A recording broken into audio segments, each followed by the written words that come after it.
You're listening to Mile High Insiders with Nick Kendell and Luke Patterson.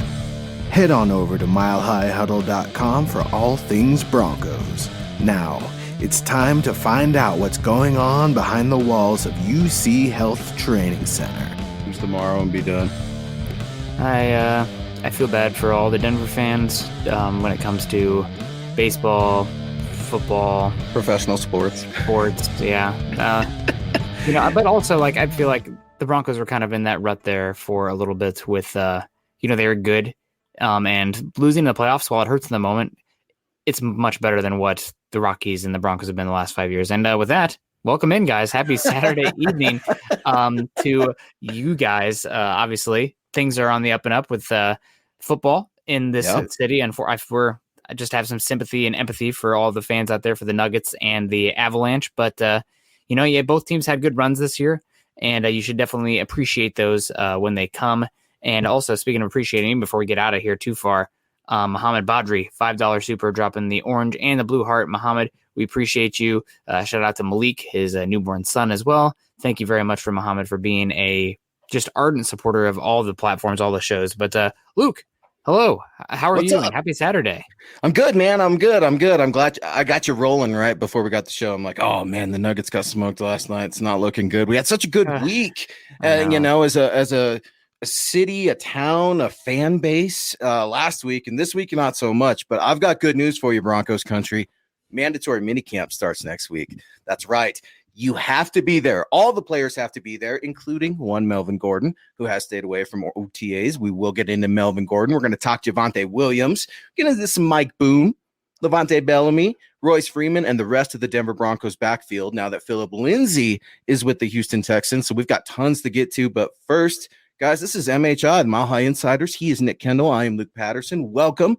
Saturday night. I'm really pumped we've got the show going because I was really, really worried the Avs would be playing right now, and I didn't need that in my life. So here we are. Mandatory minicamp's coming up Saturday night. We're only a few days away. I'm feeling good, man. It's starting to feel like football is back here in the Mile High City. Yeah, no, I'm feeling excited about it too. Obviously, when it's OTAs, 7-on-7s, 11-on-11s, you can only take so much out of it. But, that's kind of what covering any team in the offseason is, right? We have to make mountains out of molehills. But it's still fun to see everything here. And we got Gary's in the house. Good to see you, Gary. Dennis Elliott's in the house. Steve Madungus is in the house. George Newton. Hey, it's in the shop with Willie. Gosh, I haven't seen him in a second. He loves you, Luke. I know. Willie's my guy. We chirp each other constantly. Absolutely love it. What's up, Willie? Hope you're doing well, you and yours, on Saturday night, man. And I hope you're ready for football as we continue. Michael Paul in the house. Playoffs bound. Mile High Soldier style. I like it. That's weird, Nick. It's weird to hear Broncos in postseason, because it's been so rough, and we got to get into it. Mike S. saying, what's up to Broncos country? Nick, you're the GOAT, says ML. ML, I got to make sure it's not a burner account from Nick. Please be sure to get at us. No, we appreciate the support. Nick's the best. Clifton Harris, Broncos for life. We've got our guy Vince saying, what's up, boys? We've got lots of folks in the house. We're starting to build those numbers. Be sure to like, subscribe, and share, guys. And be sure to get at Nick Kendell.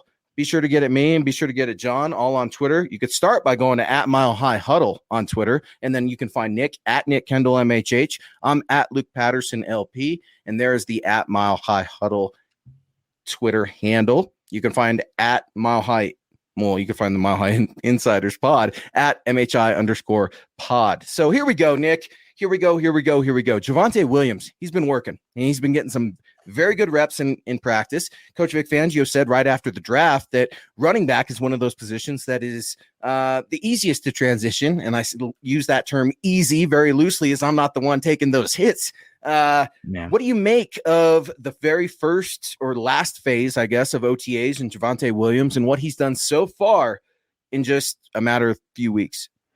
Luke, you've covered the Senior Bowl. You've been down there at Mobile watching the practices, watching everything. And while it's fun to see the running backs get out there and do their things, it's really hard to take away that much from them until you actually see the real life hitting, right? Like scrimmaging and everything going on there, because they can be executing the pass blocking sets, which is what you want.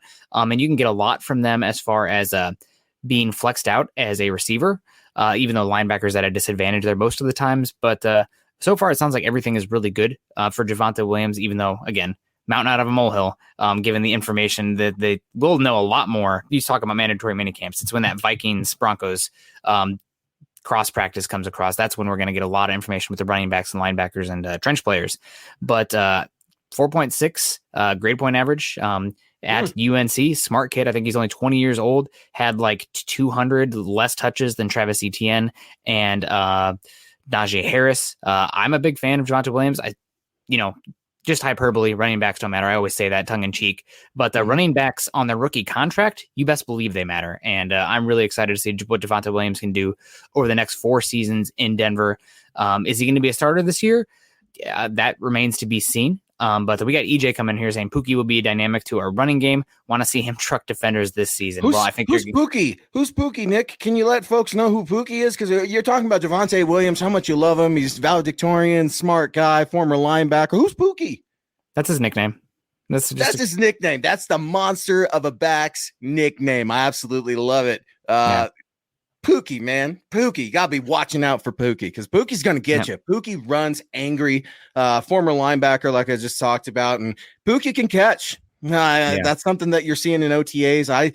I believe Mike Kliss, the Troy Ranks of the world who are out there, the little bits of clips that you see from DenverBroncos.com, you're starting to see some of those things, and I absolutely love it.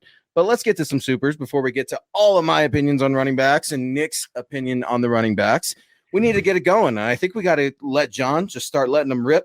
And here we go. In the shop, Willie letting it rip. $2 super. Appreciate you so much, Willie. Your donation means the world to Nick, John, myself, and MHI and Mile High Huddle, if we're going to be completely honest. John is the real GOAT. My man, John.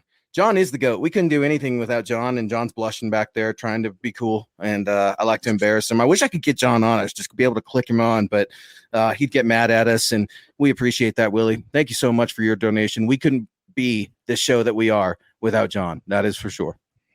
Yeah, 100%. And thank you very much. And also very generous coming in here. Vincent Pawlowski coming in here saying your initial takeaways on the quarterback initial camp performance. Any concerns? Well, man, out of the gate, we're going quarterback. I guess my concerns are it sounds like Locke is struggling executing, going through his reads, his accuracy, some of the decision making. Now, how much are we actually taking away from 11 on 11s at this juncture?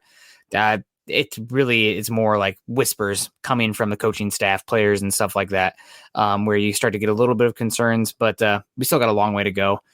Here's to hoping Locke can play better than he, I guess, has so far. But it does sound like, actually, let's the positive here. It sounds like Teddy Bridgewater has been taking chemistry quickly with Judy and a lot of these receivers, and a lot of players in that locker room are taking a shine to him very quickly, despite not being there very long. So even if, let's say, Locke doesn't work out, I think the floor of this room is very high because Bridgewater, I think, brings average quarterback play. You don't want average, but the Broncos haven't had average since the end of 2014. God, it hurts me to say that with Peyton in 2015, but he was not good. But if you can get average with this team, that can be enough. So here's fingers crossed, right? But that's my initial concerns or takeaway. Concerns. Yeah. I mean, it's just like, it sounds like it's a lot of the same stuff with Locke. You know, there's all these like off-season anecdotes and hyperbole, but it still sounds like it's a lot of the same concerns. Yeah. Vincent, thank you so much. And welcome to MHI. Appreciate your support. It helps Nick and I do what we love to do. And that's bring you Broncos analysis and coverage. And be sure to get at milehighhuddle.com, where we're not a subscription-based. I squeaked there. Did you hear that? We're not a subscription-based service or anything like that. Chad Jensen. And let's give a shout out to Kenneth Booker. Right? I want to get KB in there, and I want to get Mike Evans. Be sure to check out our newest staff writers on milehighhuddle.com. But Vincent, to answer your question, I'm going to piggyback off of Nick's answer. A lot of the same with Drew Lock. That's what I'm hearing. I haven't been out there. Nick hasn't been out there. So we're just going off of the limited actual opinions that are being made from reporters that we trust. And it sounds like a lot of the same. Footwork problems, anticipation problems. Yeah, he's got a strong arm. Okay, but take the check down. He was taking the check down the other day, and then he just got rattled, decided to start chucking it around. Man, it's tough. It's really, really tough because I don't want to beat the kid up. Well, I shouldn't say kid. I don't want to beat this guy up over OTAs. Yeah, man, I don't want to do it. To your point, Teddy Bridgewater, he's on the rise. I mean, this is Drew's job. He has to win it. I think Drew's taking the ones right now because he was the incumbent, but Teddy Bridgewater he's becoming very popular in that Broncos locker room, guys. So Vincent, appreciate you so much. I will let you guys know about that quarterback competition next week. I will be out there all 3 days at mandatory minicamp. So I'll be boots on the ground. I'll be able to let you guys know a no BS take, my opinion. If Drew Lock is lighting it up, that's what the report you're going to get from me. And that would be great for the Broncos. So that's best case scenario. Yeah. Right? Like, we're critical, but that's because this team has to have a quarterback to compete with Herbert and Mahomes. So we want the best, but we're not going to sugarcoat it. Never sugarcoating it, although always dropping some sugar here. Brian Greenfield, $15 super over on YouTube. We should all hope he's in danger of a reduced role. If so, that means Williams is a real deal. And he's talking about Melvin Gordon here. Luke, I thought you had something here that earlier in our text exchange with Chad that I wanted you to get into a little bit. Sure. As far as your thoughts on this Williams versus Gordon snap distribution / how these roles might play out. Yeah, I'm really interested to see how Melvin Gordon is received, not only from his teammates, from his coaches coming on to Tuesday. It won't only be my first day. It'll be Melvin Gordon's first day back. Melvin Gordon, of course, has not showed up to any voluntary OTAs that I can think of with the Chargers or the Broncos. It's just kind of what he does. He works out at home or works out with his crew and does what he's going to do. So right now, to me, the hot back is Javonte Williams. That's not to say that Javonte Williams is going to be the starting running back. I think he could eventually become the starting running back this season. A hot take, if you will. Injuries are going to happen, Nick, in training camp. That's the bottom line. And the Broncos overpaid for Melvin Gordon. If a starting running back, maybe even a secondary running back goes down, I'm wanting to trade Melvin Gordon, if I'm being completely honest. I do not like the contract. It's too much money to pay out to a banged up player that is very one-dimensional in his game to me, especially with Pat Shurmur. Pat Shurmur does not utilize Melvin Gordon in the passing game. He is utilizing Javonte Williams thus far at OTA, so take that for what it's worth and with a grain of salt. But Melvin Gordon has just had a really, really rough tenure as a Bronco, right? He had that DUI charge that was ultimately dismissed, but not a good look for the Bronco. Goes on Troy Rank's podcast, Nick, and talks about how he wasn't well received. It was a little bit of, odd. There were some odd situations with Philip Lindsay and being Denver's son, things like that. Well, Philip's not here anymore. And George Payton, he traded up to go get Javonte Williams. So I always say, watch what they do, not what they say. George Payton is putting a heavy, heavy priority and emphasis on the rookie running back. Yeah, no, that would be really interesting. So a trade for a trade of Melvin Gordon right now would result in a $2 million dead cap hit with $7 million savings. However, if they released him, it would be $6.5 million dead cap. So obviously not going to be released, but if somebody, let's say, offered a 4th round pick, and Williams is looking really good, but it's not just Williams looking good. Is Boone looking good? Is Bellamy looking good? Is that depth there? Because let's be honest, the way this team is set up right now with the questions at quarterback, and again, hyperbole, running backs don't matter, but for this team, running backs are going to matter. And right now where I sit, I wouldn't want to be moving on from a Melvin Gordon unless I was getting back a solid pick for him, just because that feels like it's going to be the identity of the offense. And it's a position that takes so many big hits. And I'll push back against you a little bit too. I thought Melvin Gordon was really good last year from that Miami game onwards. I think he was a top 7 level running back in the NFL. He was healthy, and that makes a big difference in the season, but he was really good.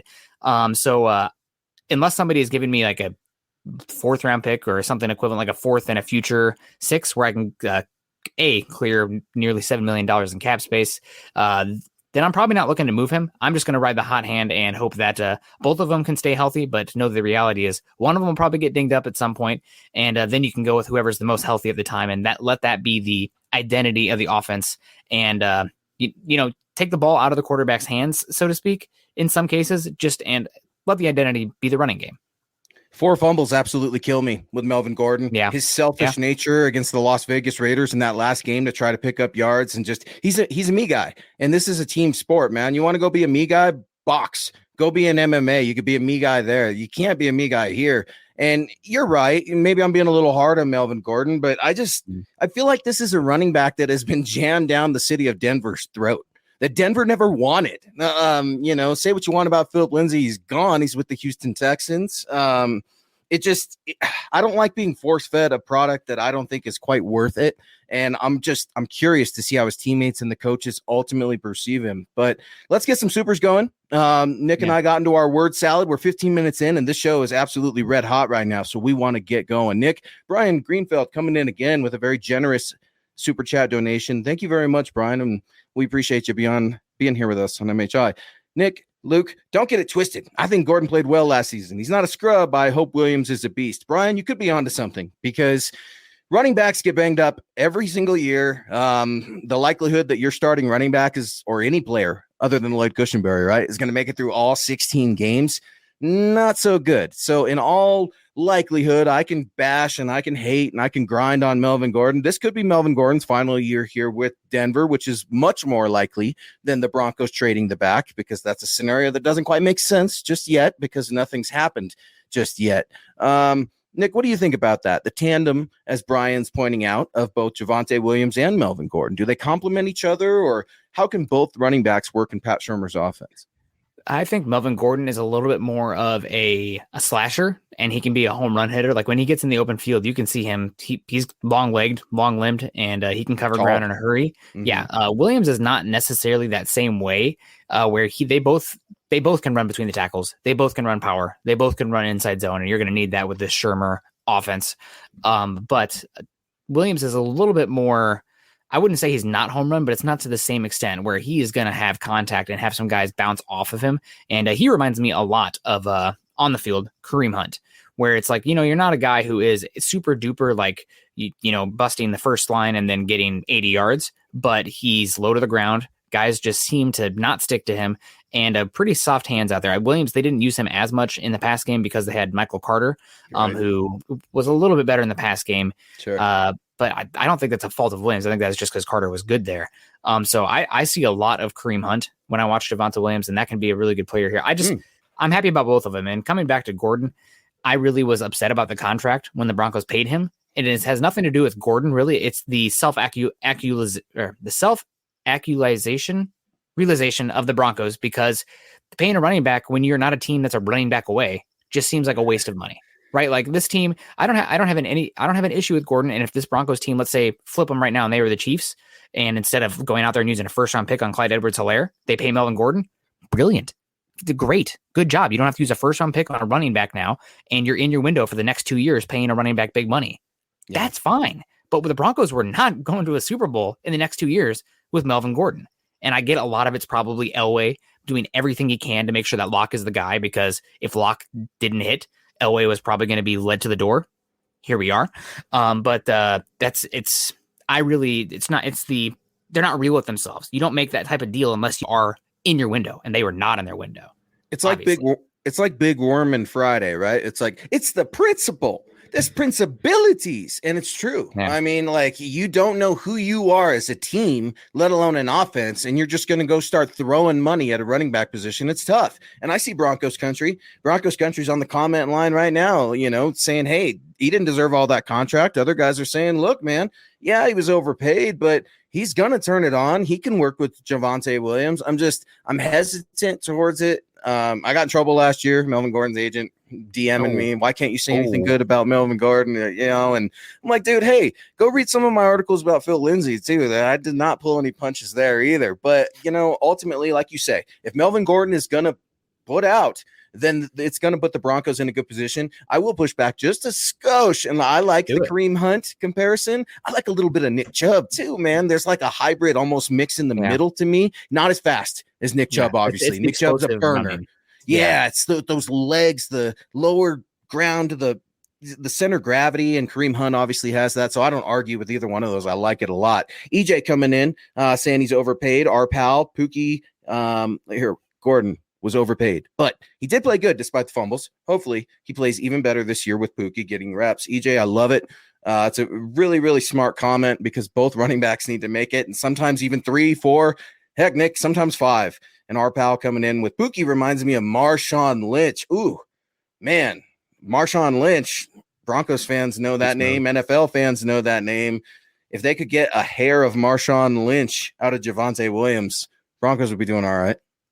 Absolutely. And just coming back to this conversation about how it's being split up, obviously we talk about Williams having so little carries coming into the NFL, and that's great. But you moving on from Gordon, you'd be putting on a lot on Williams out of the gate, and you just don't know how he's going to respond to that level of workload. So it's something that you can transition to him over time. But Gordon is a very much a 1-year failsafe in that sense, where you don't have to be all of a sudden going from that's fully a timeshare with Michael Carter there for that UNC backfield to being the guy. I think he can be the guy, but you just have a little bit of leeway one way or the other when you do have Gordon here, because you can lean on Gordon, assuming he protects the football, right? Like it's the same conversation with the quarterback battle, right? Like don't do too much, but just protect the damn ball. And if Gordon does that, if Gordon doesn't do that, you're going to see like the hook come off the stage and pull him off, that kind of thing. But I don't know, man. I have a hard time with Gordon. So me too. So my wife before the show asked, "What are you guys going to talk about?" Right, and I'm like, "Oh, I think we're going to talk about Melvin Gordon." And she's like, "Oh no," because she knows I got red hot. She's didn't even have to say anything, and I'm already yelling about things, the fumbles and all kinds of stuff with Melvin Gordon. And I don't know Melvin, so none of it's personal or anything like that. But it's just I struggle with Melvin, man. I really do.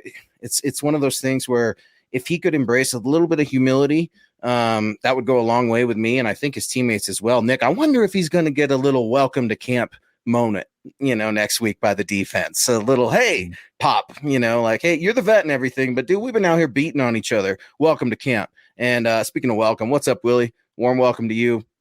Great supporter of the show. Let him be mad. Give us John. No, I can't do it. John treats us so right. I could not just click John on the screen. He has got his fingers working these keyboards, taking care of all our audio, all of our supers, and all of you in Broncos country. So with respect to John, Willie, I can't do it. I'll get him in some trouble later on. I promise. He's always cleaning up after us, so we'll be sure to make a mess. George saying, I'm a little behind. Melvin Gordon's agent texted Luke. No, I DM me just saying, hey, would it kill you to say something nice about Melvin? And, I'd love to get Melvin on the show. Obviously, that didn't happen.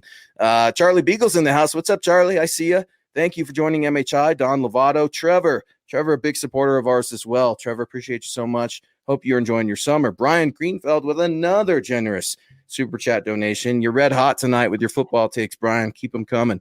I wasn't ever a huge fan of Philip Lindsay as most Broncos fans for the same reason. I don't care for Jerry Jeudy, and it's all personality issues. I don't want out of young players. Here's what I'll say to that, Brian. Phil has a big chip on his shoulder, right? And that's why he's made it to the NFL. It also gets him in a little bit of trouble, I think. And I think the Houston Texans and the running back committee that they have down there and competition that they have going on down there right now is really interesting, and I think that speaks volumes as to what the Texans are learning about Phil. I wish Phil was a little more humble. At the same time, he's got that killer instinct, and I can't fault him for that, and I respect him. And maybe he comes back to the Broncos one day, probably not. But Jerry Jeudy, I want to speak about this though, Nick. We talked about it last week. Brian, check out the pod wherever you get your pod, Spotify, Apple, and get at us, because we talked about this. Jerry Jeudy is showing a lot more maturity, at least in his press conferences, Nick. When I got to talk to him a little bit last week, he felt comfortable talking to the media. He was he talked glowingly about KJ Hamler, about Cortland Sutton, about Drew, about Teddy. And that to me made me feel so much better, because I hear you, Brian. It, pisses me off when I hear Jerry Jeudy saying, at least I got my conditioning in, got the clothing line and stuff, right? Well, PS2 does too. Patrick Surtain, it's kind of the thing, right? And where we're headed, we're old men now, Brian. We don't get these things. I'm 30. I'm showing my age now. We don't get these things. So I hear you, man. Nick, what do you make of it? Sounds like you just don't like the skill positions, right? Like the classic diva, right? Like you're going to get that from wide receivers and running backs. Yeah. Like to talk. Cornerbacks do the same thing, right? Like, did you not like Aqib Talib, or do you only like when they fully back it up? Those are the type of things that I'm questioning here.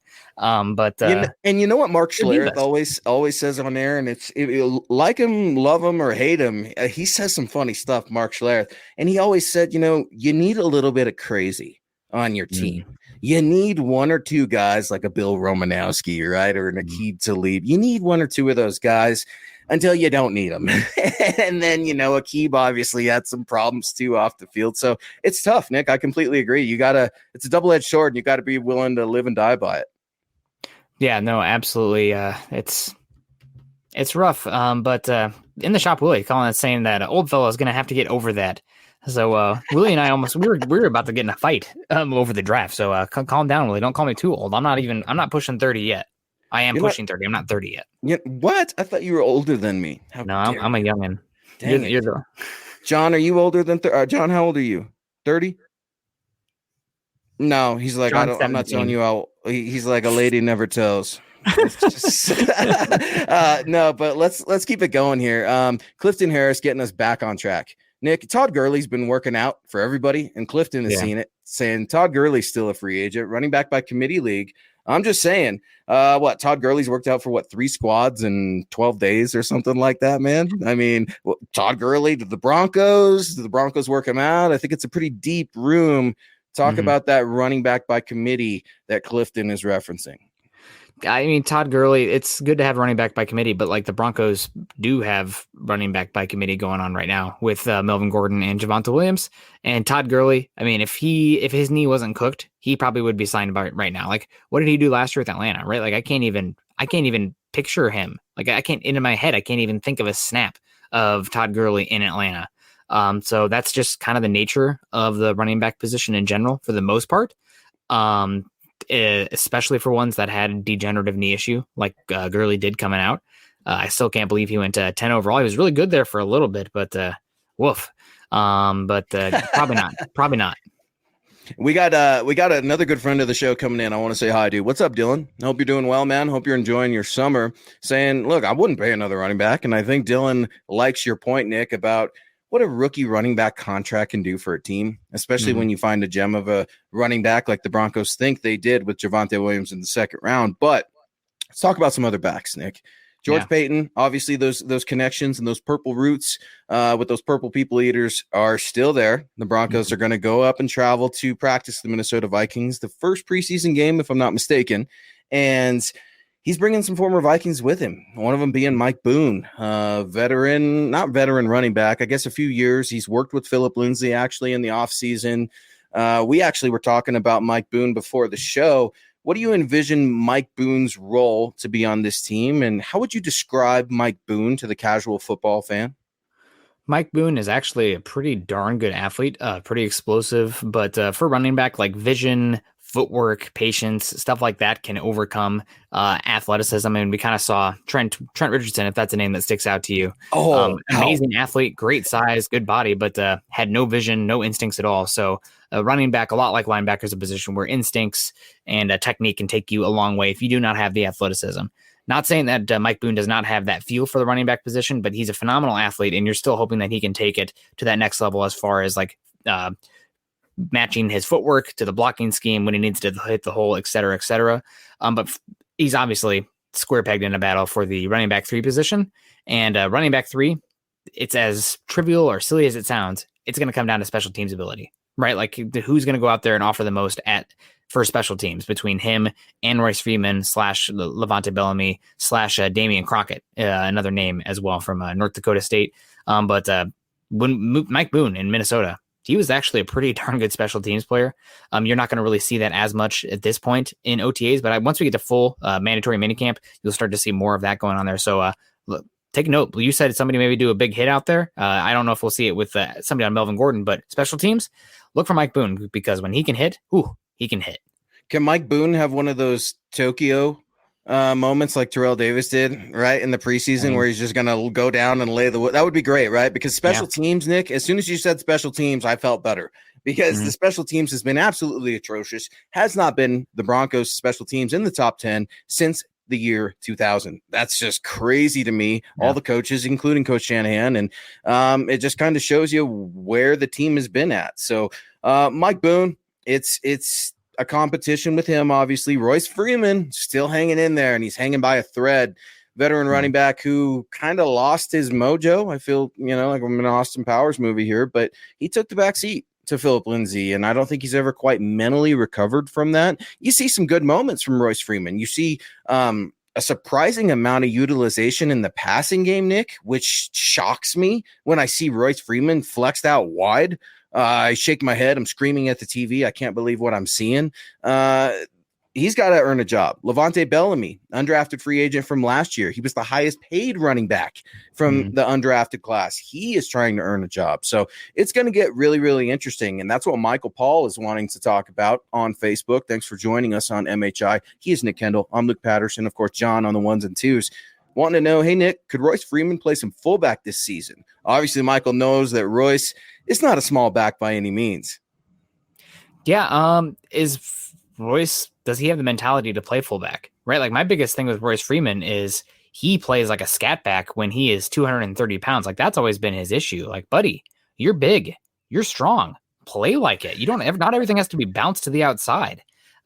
So I think Oregon kind of messed with him a bit because of how wide aligned that offensive line was, how limited the box numbers were there. And he could get away with, getting to the edge in the Pac-12, but in the NFL, he just does not have the juice to play with the style that he has right now. He needs to center himself and be like, listen, if I'm going to make money in this league, I'm going to have to go out there and be a bulldozer. And he just does not play that way.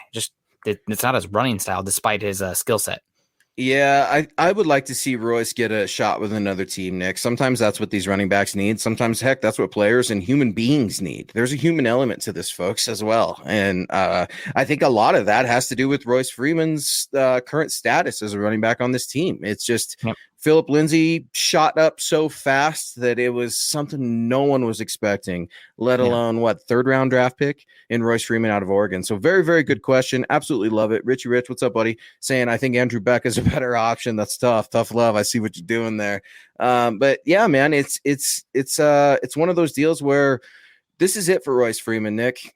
I don't know that he even makes it through camp, if I'm going to be completely honest. If another team cuts a back and that waiver wire is just sitting there, these teams, as you know, as you've covered camps, they hand out rosters every single day. That's because players come and go through the night, Nick. I don't know if Royce Freeman could be one of those players that ultimately leaves the Broncos.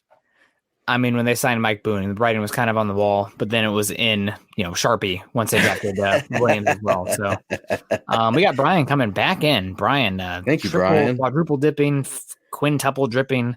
Talib, you can't compare. He talked trash, yes, and so did Shannon Sharp about his own team. And as far as skill position, Sutton, no issues. Terrell Davis, as calm as it gets. There is a huge difference. Well, I'm just talking in cliches there. They always talk about the skill positions being, especially wide receivers and cornerbacks, being divas. Give me the ball out there chirping away. I actually like a good cornerback that chirps as long as they can back it up.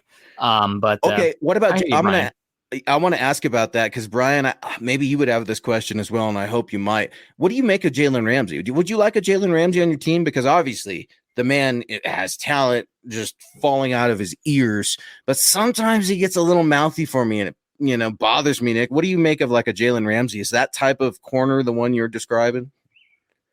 You know what? He's so good, and as long as he's not out there, getting in trouble, doing stupid things off the field, and being a distraction for the team like he was in Jacksonville there at the end, I can live with it. There are some things that, especially off the field, where it's like, nope, that's a no-go for me. But for him and his talking, he's one of those guys that he's annoying when he's on the other teams and whatnot. It's like an eye roll, like, oh, okay, Jalen, we get it. But like, if he's on your team, you're going to stand for that guy. Yeah, and didn't he change numbers too? Did I see him wearing number 7? No, that was 8. That was Patrick Peterson. I saw wearing 7 with the Vikings. I'm still trying to get these.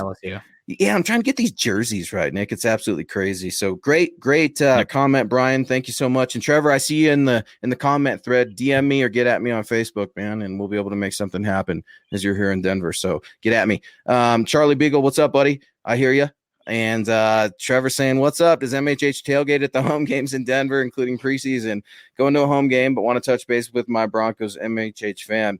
All right, Trevor. So here's the deal, man. We are spread out throughout the U.S. And as you know, we're in the media and we're a publication. So we try to really stray away from some of our I want to say our fandom, but it's hard, right? It's really, really hard to do. So no, we're not tailgating at the games, and hopefully with restrictions and everything like that, I'll be able to be there covering the games. But we've got staff everywhere that is covering this team. That's one of the best things about Mile High Huddle. It's one of the reasons I'm so proud of Mile High Huddle. So the good news though, Trevor, you'll see me around, man, and we'll make something happen. So if you're in Denver, get at me on Twitter, wherever you are. I know there's Broncos fans out there in Seattle. Get at Nick, because you guys do, and it makes our day. I see Nick. I know Nick gets tons of DMs, tons of texts, and he's got tons of relationships with Broncos country, as does every other podcast host and writer with Mile High Huddle. So great question. And yeah, man, hopefully we see you at some Broncos games. So transitioning back, here we go. Michael Paul in the house. Nick, do you see Pat Surtain becoming our next Champ Bailey? I see what you did there, Michael, because Champ Bailey obviously loved himself some Pat Surtain. Nick, what do you make of Pat Surtain? Can he be a Hall of Famer? Could he be like number 24? I don't think he is the same caliber athlete as Champ Bailey was, but their Champ Bailey is like a once in a generation, once in 15, 20 years level of athlete at cornerback. Yeah. So Patrick Surtain is going to be really good, but to put the bar at first ballot Hall of Famer, arguably one of the most athletic, talented cornerbacks to ever play the game, man, maybe I put Champ up too high because that's in my past, and that's great. And Surtain moves so smooth like Champ, but Champ was much more explosive.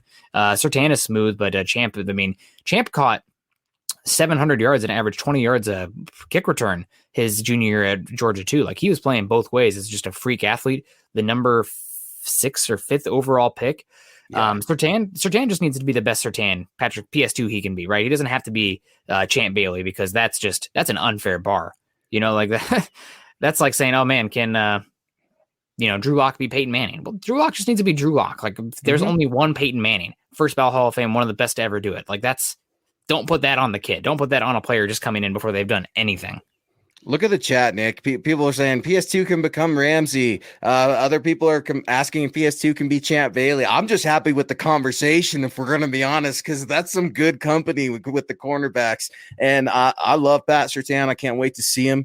Yeah, I want to see what he looks like. 7-on-7, it's going to be what it is. But I'm excited to see him match up against his former teammate, maybe some Cortland Sutton. One of the biggest things that I'm hearing in the press conferences that I'm in right now from players are, man, this kid's the real deal, and he's big. They talk about how his size, Nick, and that Vaughn's talked about it. Malik's talked about it. I mean, tons of players have talked about him. So I'm really, really pumped. And let's keep this rolling along. This is the Mile High Insiders. He is Nick Kendell. I'm Luke Patterson. We appreciate you guys rocking with us on your Saturday night. Brian has been the MVP of our show. I'm just going to say it right now. What's up, Brian? Appreciate you so much. And I love it. Keep the interaction coming. Guys, we welcome the donations. But if you have a hot take, you have a comment, you've never ever got on the computer before and you want to throw a comment down, please do it, because we want to read it out loud and we want to get your Broncos take. That's how we build our community, and that's how you become a super chat superstar like Brian. And thank you so much, Brian. It means the most to us. Yes, I'd be okay with Ramsay, Jalen Ramsay, obviously, as long as he's not trash talking his teammates. And his skills per Champ Bailey is one of the nicest guys you'd ever meet, as well as Terrell Davis. So yeah, I hear you, man. It's personality, but it's like we talked about, right? Akeem Talib would get after his teammates a little bit. He'd get under Demaryius Thomas's skin. One of my favorite things ever from training camp 2 years ago, guys, is when Cortland Sutton and Emmanuel Sanders were fighting. Well, that fighting consisted of throwing water bottles at each other, and the rest of the team just laughed because it's like, oh, what? This is how wide receivers fight, huh? It's absolutely crazy. EJ saying, what's up, man? I hear you in the Broncos press conferences. Good job. Thank you. I appreciate it, man. It's a team effort here at Mile High Huddle. So while I'm waiting in line patiently with my hand raised on Zoom, Nick Kendell, Chad Jensen, John, the rest of our team are hard at work at milehighhuddle.com. We've got guys and gals writing through the night, Nick, in Europe and all over the globe. Absolutely love it. Brian coming in here. We got to Brian's super chat with Ramsay, so we're good there. Go for it, Nick. We got Wave Hog Channel coming in here saying, I agree Champ is the best we've had. Not just forget he might be the best cornerback to ever play the game. I don't think, that's a conversation we can have. No fight. Deion Sanders, he didn't advocate him for himself as much as Deion Sanders did. But I agree. I agree. Champ is the best we've had. But I think Surtain has the potential to be in that category. But Surtain can be really good to great. And if he can be a multi-time Pro Bowler at cornerback at the cornerback position. That's good enough for me. Are we not concerned about PS2's makeup speed? I mean, that's one of the concerns with him on tape. He just did not have he wasn't the most click and close kind of guy. That's why when he played off coverage, it was not always the best. He was much more comfortable when he get his hands on guys and dictate where they went with his size and with his length. It's not that he is a poor athlete by any means. I just don't see the twitch with some of those smaller cornerbacks or Caleb Farley when healthy. Doesn't mean he can't, or he's going to be an issue though. It's just, we're looking for things to differentiate these players. And I think in this scheme, Vic Fangio can be very adaptive with what he wants to do. He did a lot of off coverage, Vic Fangio, true. But then with Prince Amukamara, played a lot of press coverage as well with that Bears team in 2017, 2018. So they're going to put Surtain in the best position to succeed. Also, Vic Fangio being an innovator, maybe Surtain is going to be that tight end stopper. I mean, there's been some hints, some talk about that as well. Everyone wants a linebacker, but it's a defensive back league in defense. So maybe it'll be Surtain. Maybe Surtain will be that guy. The NFL is all about trends. And real quick, back to Richie, the Broncos have a Pro Bowl safety, the highest paid safety in Justin Simmons, and K-Jack is back. So no, I'm not worried about that over the top speed. That's why you got those safeties back there. That's why you've beefed up that room, so to speak. And do not sleep on Michael Moody, folks. I'm telling you, and I'm not just trying to, make Nick happy because he's an Iowa guy. I'm not sleeping on this cat. I refuse to just give up because he was in the doghouse for a couple weeks. No way. Michael Moody is a professional. He's a cerebral corner. I think defensive back, he could play all kinds of positions. So I like that as well. Let's move along. I see Delta O'Neal gets forgotten in here. Elite cornerback and punt returner. I love it, Cliff. Delta O'Neal, a good friend of one of my friends, Nick Ferguson, one of those old school defensive backs for the Broncos who, man, he just couldn't help himself with letting, was it Graham? Was it Graham that ran down Champ Bailey, that pick against the Steel in Daniel Graham. Yep. Daniel Graham, right? Colorado's own Nick Ferguson. How dare you? This is going out to you, man. And let's roll around here. Casey Martin, I like those hats. They're clean. Thank you. Thank you very much. If you would like to get one of these hats, you sure can. You can join or visit the Huddle Up Pod store and get your swag on. We'll get that banner up here in just a second. But yeah, guys, Nick is a part of a few other shows as well, Building the Broncos with Carl. We've got our Huddle Up gear in there. The Dove Valley Deep Divers are also in there, and all kinds of Mile High Huddle gear. So get to huddleuppod.com and get your swag on. Chad and Zach are always coming out with new stuff, it feels like. I feel like they're a bit of they're like their own clothing line, those guys, and they design some pretty cool stuff. They even have some fan-designed merchandise that I know is very near and dear to our hearts as well, because, guys, we couldn't do this without you. And that's not just a company line. It's not cliche. I mean, Nick, you know how much this means to me and how much it means to your family, and we love what we do. Yeah. So fun. And I think Carolina Lynn's coming in here with stars and also the wow and the heart eye emojis. So thank you very much, Carolina. Hope you're doing well. And Clifton Harris giving us the fist bump here. And Free Earth Citizen, who I see commenting here a lot. He makes a good point here about just talking about Champ Bailey in general. In today's NFL, the Broncos could not have traded a running back for a Hall of Fame cornerback in Champ Bailey. And that's true. The game has changed, right? The game keeps changing. Further and further away from the running back position being valued. You'll still see some guys get drafted pretty early, but I don't know. Not for me. I probably wouldn't do that, but a good call there, Free Earth. And that's good job, Mike Shanahan too. He was the trendsetter, right? For the running backs don't matter. He traded off Champ Bailey, and then you had Mike Anderson come in. Quentin Griffin was in there doing stuff. Peyton Hillis, just running back after running back. Ruben Drones, Tatum Bell. I mean, how many different 1,000-yard running backs is Mike Shanahan known for, right? And Bobby Turner, right? Shout out to my guy Orlando, his father-in-law. I think I'm hearing whispers right now. Maybe this is Bobby Turner's last year. We're not sure. Running backs coach out there for the San Francisco 49ers. Obviously, he has those Bronco roots here. And, man, talk about running backs. San Francisco, am I right, fellas? They've got themselves some running backs over there. And Brian, what's up, buddy? He wants to know, Nick, what's your best skill position in Denver? What's the best skill position in Denver? Yeah, I think Brian's wanting to know if, as we look at this roster heading into mandatory minicamp, and correct me if I'm wrong, Brian, you want to know which player has the most value right now. Obviously, that player, let's take contract aside, okay? How they're going to win games, right? We're hearing Von Miller. He's set to have a monster year. Cortland Sutton, welcome back. Welcome to the party, pal. Noah Fant. I'm not ever going to, don't forget about Fant, right? No. Lots of weapons. Jerry Jeudy. Yeah, man. What do you think the best skill position or player in Denver is right now? I think the best skill position is probably cornerback, right? You're talking about that's considered a skill position. I mean, not only did you bring in Kyle Fuller, you brought in Patrick Surtain. People are really sleeping on Ronald Darby. I feel like nobody talks about Ronald Darby. I mean, Vic Fangio went nuts saying that was our number one target in the offseason, who we wanted. He's got some inside-outside a little ability. He's only 28 years old still, so came into the league really young. Can he stay healthy? God, we hope so. But don't sleep on him. Like you mentioned earlier, Ojemudia, second year in the league, should take a big leap forward. He's the 5th cornerback, and then Bryce Callahan, who was awesome last year when healthy. So I think to me, it seems pretty obvious that it is the cornerback position, given just the depth, the youth, the talent across the board, and what a complete 180 from what this team had last year at the position. Yeah, this answer might seem odd at first, but I'm going to go Noah Fant, because can we just stop? I don't need him blocking. I don't need him taking any unnecessary hits. I don't need any of that. I want this guy to strictly be that wide receiver tight end, really. I want him to be the Jimmy Graham. I think Noah Fant is going to go off this year. I think the Broncos are going to have to think about paying Noah Fant really, really soon.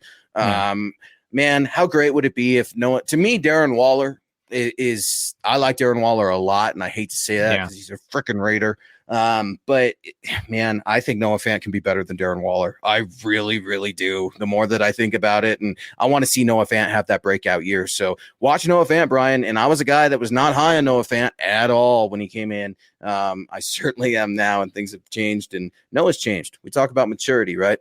Noah Fant. That's one of those things Dalton Reisner's talked about. Garrett Bowles has talked about. He's come in big. He's come in just sculpted out. He's come in he knows his why now, Nick. And sometimes it takes these young men a couple of years to figure that out. Absolutely. And Brian, coming back in, I meant the best player of all time at skill positions. Oh, sorry about that, Brian. I mean, yeah, we're getting it. Probably John Elway or Peyton Manning, right? Quarterback's a skill position, but if you're taking quarterback out of the conversation here, okay. We've already harped on him a bunch, but Champ Bailey, I mean, first ballot Hall of Famer, that speaks for itself, right? Yeah. And at cornerback, I consider a skill position. I'm going to go Walter Payton, sweetness. Wish I could have got to see him play. Oh, I thought he meant for the Broncos. Oh, for the Broncos? Okay. I'll just transition really, really, really easy from there then. Floyd Little, rest in peace. I'll leave it there, man. The franchise. Bronco great. The franchise, Hall of Famer. Rest in peace. Gone too soon. Absolutely love it, Brian. Brian's a historian when it comes to the NFL and Broncos, and I absolutely love it. And here we go, guys. We're in our final segment of MHI. You guys have absolutely been killing it. We've been talking running backs. We've been talking skilled position, got into some of the quarterback battles, and looks like Robert Caslow, Nick, wants to talk a little bit of offensive line. Nick, do you see Quinn Miners grabbing a starting position in 2021?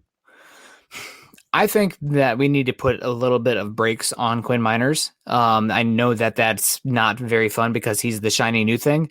But he didn't even play center for Division III football, right? And the center has a lot of intellectual responsibilities on them, like the line checks and whatnot, making sure calling out the mic, especially, I mean, Lloyd Cushenberry was having to do that last year for Drew Lock when Lock was struggling with that. And they put more on Cushenberry from a intellectual side of things, pre-snap. So Miners, not only Division III coming on up, first time he snapped a football was in Mobile at the Senior Bowl this year, and now everything else there. So is there a chance that he grabs a starting position in 2021? I think if Cushenberry really struggles, you could see a transition there halfway through the season, the last quarter of the season. But I would be pretty shocked given just that's not even an indictment on Miners. It's just how tough it is actually to be a center. Cushenberry had a lot of time, and he still struggled last year, but a lot of time at LSU doing it. So I don't know. I think Miners is much more about the end of this year / the 2022. It's a great question, Robert, and I see it all over the text line here. And it's a question that we're all wondering too. So you're very tuned in, man, like you always are. Here's the thing about Quinn Miners. Nick couldn't have said it better. The learning curve is going to be pretty steep, right? Mm-hmm. I get that draft stock is red hot, and if you bought it in January, which George Paton did, he certainly is getting a return on his investment in the future. We just don't know when that'll be. I feel very confident saying that. I talked to Garrett Bowles about Quinn Miners. I talked to Dalton Reisner about Quinn Miners. Lloyd Cushenberry has also commented on Quinn Miners. Everybody has glowing things to say about this kid, right? Do not sleep on Lloyd Cushenberry. This man is self-aware. Nick, I saw your Twitter last week. I saw Broncos country loving the humility from Lloyd Cushenberry. I think at times he was a little tough on himself, if I'm being completely honest. But Cush came up there and said, look, I wasn't surprised when they drafted Quinn Miners. My play was unacceptable, and I know that. And if he's already saying I've accepted that and he's willing to tell everybody face-to-face, I can't wait to see the work that he's put in next week. So Quinn Miners, I think it's going to be a little bit of a project, but you know what, Nick? Like we've been talking all show, these linemen are going to get banged up, right? Graham Glasgow has had some nagging injuries, I think because he's been used all over the freaking line in Detroit. I think he's been actually disserviced by the Detroit Lions, like many of the players from the Detroit Lions. So I hope Graham Glasgow stays healthy. Netani Moody, I'd like to see him get in the mix, and you probably will, but you see, the offensive line depth has never been stronger than it is right now, especially in the Broncos' most recent history. They're going to need all of them, Nick, if they're going to be able to climb out of this rut. Yeah, no, absolutely. And that's the thing, too. Right now, at this point, everybody's going to be healthy and the best guys are going to play and blah, blah, blah. Well, that the wheels can fall off that bus quickly, as we saw last year. So, what are they going to do with Moody? What's happening with Miners? Well, injuries may push the Broncos' hands and push those guys into a situation where they're going to be happy that they have the depth. You still might see some struggles from those guys, but we have higher learnings coming in here over on YouTube. And guys, if you're joining us on YouTube today, please remember to like, subscribe, and share. Also leave a react if you're joining us on Facebook or YouTube. We're at 24 right now, though. That's a Champ Bailey number, so maybe don't mess with it. No, we want the interactions. I'm just kidding. The little video. Just the little video I saw of Cushen Miners playing and pointing out assignments, Cushenberry looked a lot more confident, not much but something. And that's something, too, about Cushenberry, where just the reality of the situation is he was probably the worst starting center in football last year, but the Broncos' last two starting centers didn't even make the active roster their rookie seasons. In Matt Paradis and Connor McGovern were both practice squad players, their rookie season. So, to see Cushenberry struggle and have the self-realization of, listen, I was bad last year. I had nobody but to blame but myself. I wish that was contagious in Denver Broncos facility, right? Like if I play bad, that's on me to get better. And that's just the reality of it. And I love to see that from Cushenberry. I expect Cushenberry to start. And if he's still struggling this year, then you could see a transition to Miners at some point as the season progresses. Yeah, and I think versatility is obviously a part of Cush's game as well. I know Cush could probably play guard. I think not Moody. Sorry, I was just answering this question. Oh, okay, cool. I think so. Let's get to that question real quick from our pal Nick or Luke. Do you think Moody can play tackle? No. And before Nick tells you why, I'm going to just go ahead and tell you what he's going to say. Moody's in the box. He's a phone booth kind of guy, and not very. Those hips, man. Those hips. That's he's not built to be a tackle. His wear and tear, his strength is best suited in that guard position. Nick? Yeah, he just doesn't have the body type. There's a lot of guys who kind of have, not a lot, but like the 6'4", 6'7", 33.5 plus inch arm length. Neither fit Moody. He's a guard through and through. He's a good scheme fit for this team as well. If he can get healthy, you're probably looking at him. I mean, you have 2 years left now of Reisner, who, let's call it as it is, up and down last year, sophomore slump. And Glasgow, Broncos can save a lot of money moving on from him. So maybe Moody pushes one of those guys off. That would be great. I mean, you're always looking to have older players on your team be supplanted by younger, developed talent, especially talent that's drafted in the 5th round, right? Like that's ideal. But as far as going to tackle, not happening for Moody. I would say hard pass. Way. I don't even want it to happen for Reisner, Nick. Reisner, can we leave him the hell alone? Like, him and Bowles have a good thing going on over there. Leave him alone. Don't touch him or anything like that. Robert, I need you to elaborate a little bit on this one. Should the rookies be rotated in 2021? Which rookies? I need some depth there, and I will be sure to answer your question. Yeah. Orange Crush coming in saying, I'm rooting for Cush. I think we all are in Broncos country. Yes, Quinn Miners is a good story, and he's a good young guy, but yeah, we're riding that emotional roller coaster right now here in the cool summer of 2021. And we need to just cool our jets just a little bit. And here comes Brian getting back at us.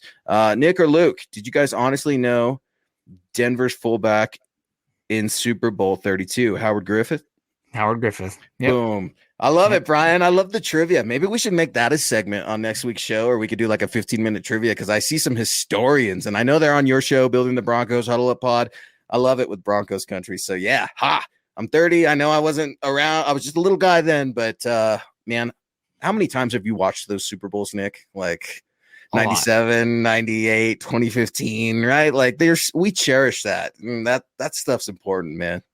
There was a silver VHS case and an orange one. I don't remember which year was which, but they're the Super Bowl years, and I would watch those on just loop in the summertime, needing to get that fixed. I also would watch the Chase for baseball, because I was a St. Louis Cardinals fan. I love Mark McGwire. Right. So I'd watch a lot of Sammy Sosa, Mark McGwire, that DVD. But I would just rotate those three constantly. Dave coming in, man, pumping up my ego. Luke, it's cool to hear you at the press conferences. It makes me feel like I know someone there. You know, all of us here at Mile High Huddle, man. You've got a friend in all of us. We're all football junkies. Get at Nick Kendell, MHH. Get at me, at Luke Patterson, LP. Get at the Huddle Up Pod, at Mile High Huddle. Get at all our co-hosts, all our writers. This is a team effort, guys. I appreciate the love. I appreciate the individual love. It means a lot to me, but this is a team sport here at Mile High Huddle, and I couldn't do anything without these guys and these gals on Mile High Huddle. So check out their work and be sure to get at them, because you know all of us. And once you're in the MHH fam, you're in, man. We jump you in, and we absolutely love you guys. So please follow us there and get at us for more reaction. Whoops, Mile High Huddle. John, I'm clicking.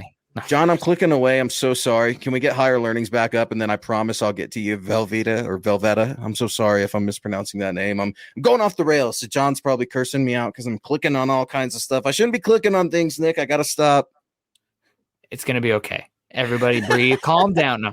Higher Learnings. What's up with Baron Browning's injury? Last I saw, he was just working on the side, but that was back in June 7th. I mean, it's early, right? Like, there's no reason to really push these guys that much. So they're probably just being super cautious with them. But I haven't heard specifics of the injury in general. Have you? No, I haven't. And I'm real curious to get out there next week and kind of talk with some of the other media brethren, if you will, and try to see if I can get anything from them. They're keeping it real hush-hush, and that's one of the luxuries of having voluntary OTAs. They get to decide who they're rolling out there to the press conferences. They get to decide what we see, what we don't see, things like that. So it's tough. But like you said, Nick, so elegantly put, it's early right now. Nobody panic. Baron Browning will be involved. I expect him to be involved this season. Yeah, I mean, again, it's boring, but like worst case, he's a special teams dynamo, because the height, weight, speed, he's going to get after it. Well, and you know what though? Like Alexander Johnson, I can bash him all day, for not being able to cover a player. The guy plays with a reckless aggression that the Broncos need. But you know what? At the same time, and so does Josie Jewell. But at the same time, man, those guys are getting a little longer in the tooth. They're seasoned vets now, and they've got a lot of hits, right? We are always talking about Josie Jewell leading the team in tackles. Alexander Johnson's usually right there too. They got a lot of tread on that tire. So it's team game, and the Broncos finally have depth at multiple positions, Nick. Thank God. Yeah, that's a good point. We got Velveta coming in here saying, when the question is asked of what Von needs to do this season to return next year, if Bradley Chubb has an outstanding year, does that help Von's case? Probably makes it harder to bring back Von, right? Because you're looking then to pay Chubb, right? Like if Chubb kills it this year and is healthy, you're probably looking to pay Chubb, even though you have another year of control, because it's just probably going to go higher. And that makes it harder to pay Von, in my opinion. Yeah, I think ultimately these are two Broncos that probably don't have long with Denver. If I'm being completely honest, I really worry about Bradley Chubb's health. Outstanding player. Von, I could see Von having maybe a career resurgence as a different role as a pass rusher with another team. But if I'm going to answer the question, and I appreciate your generous donation, Von needs to have double-digit sacks, Nick. I need the Von of old. I don't know if that's me being wishful thinking, if that's me being naive, but Von was asked in the press conference last week about, has he looked to the future? And he's saying, I'm focusing on the now. There's so much to do right now. And he's telling me that, and that's interesting to me. And Von's feeling good. He didn't flinch, and he's still here. He got his money. He's getting ready to be a father, something he's constantly talking about. But when Von's saying there's so much work I still have to do, I'm thinking, what is that work? To me, sacks. I need you to sack the quarterback. Please do it at least 10 times. Stay healthy. Play with a lead. God bless it. How fun would that be with this secondary and Chubb and Vaughn if they could just keep it close, right? Like no garbage time. If we can keep it close and let the defense do their thing, that'll be fun. Pin their ears back and let it rip. Yeah, I just want to see how Vaughn responds after the injury he had last year. Right, that's probably the actual biggest thing. Like if he's healthy, then the sacks and everything else will come. But what's he going to be next year? 33. Mm-hmm. Also, it's just man, you're getting to scary time when it comes to Von Miller. And I think everybody, like I said this last year at this exact point before he got injured, so everyone knock on wood. But like their Father Time is the reigning champ and undefeated, and eventually every single player rides off into the sunset, or at least either fades into obscurity or rides off into the sunset. Some of them can right off in the sunset a champion like Peyton Manning and John Elway, but that's not always the case. So Von Miller being 33 years old, maybe we've already seen the best of Von Miller's career. That's not upsetting because he was dominant for a long time. The Broncos got his best years. I mean, he'll always be a Bronco to me in that sense. But as far as him coming back, I mean, the Broncos are already looking ahead this last year. They tried to pay Leonard Floyd to move on from him. Yeah. And the market got out of hand. And they're like, you know what? We'll just keep Vaughn if this is what they're going to be paying edge rushers. So, and also the Broncos tried to trade up for Jalen Phillips, right? So like pay attention to what they're doing, right? Like they're looking right now for the heir apparent for Vaughn and then probably transferring that big edge rusher contract over to Bradley Chubb. Malik Reed, cough, who was at the training camp that John talked to me about a little bit, and you before the show started. But I'm like, hey, man, Malik Reed was there, right? I'm pretty sure I saw a picture of Malik Reed there. Don't sleep on Malik Reed either. Draymond Jones, Nick, you've been saying this cat's going to have a good season. I'm starting to believe you, man. I loved his attitude the other day. Guys, speaking of attitude, y'all absolutely killed it tonight. You came in with such an energy that Nick and I were able to feed off of, and we absolutely loved. John was able – yeah, I did too, man. I was yelling at my wife about Melvin Gordon. So I need you guys, man. And I hope the feeling is mutual. So I had such a blast, man. This hour always flies, and we appreciate your reaction. We appreciate your involvement, your participation, and your time. That's the most precious thing. We talk about it every week, and I like to end the show on that. The most precious thing we have in this life is time. And thank you for donating an hour of yours to be here on MHI tonight with us. Yeah, thank you guys very much. That's going to do it for us. Make sure you follow, subscribe, like, and share. Follow Luke on Twitter at Luke Patterson LP and myself at Nick Kendell MHH. Also want to give a shout out to John as well, working the ones and the twos in the background. Bawana Beast at John K MHH. There you go, Willie, if you're still with us. I'm not going to pull him up on screen, but this will do. With the Bawana Beast, there you can get his name on there. There's the recognition that he deserves that everybody wants. This has been Mile High Insiders. You can follow us at MHI_pod, and also follow the mothership at Mile High Huddle. Also, guys, go to Facebook.com/Mile High Huddle pod and become a supporter by going to Facebook.com/Mile High Huddle. If you're joining us on YouTube today, again, not everybody's in a position where they can be monetarily supporting us. That's fine. We really appreciate it if you can. And everybody, all the supers today, Brian Greenfield, in the shop, Willie in there. We had, Velveeta coming in at the end. We get so much. And guys, we shout y'all out at the end of every show. That's something that's important. Nick, Chad, John, and I. So we haven't forgot you guys. It's one of those things where we can't do what we do without you guys. So if we have not directly got to you guys by name, we're going to do it here in just a second because your donations mean the most to us. Thank you very much. Be sure to subscribe, like, and share. This has been MHI. Stay tuned. Go Broncos.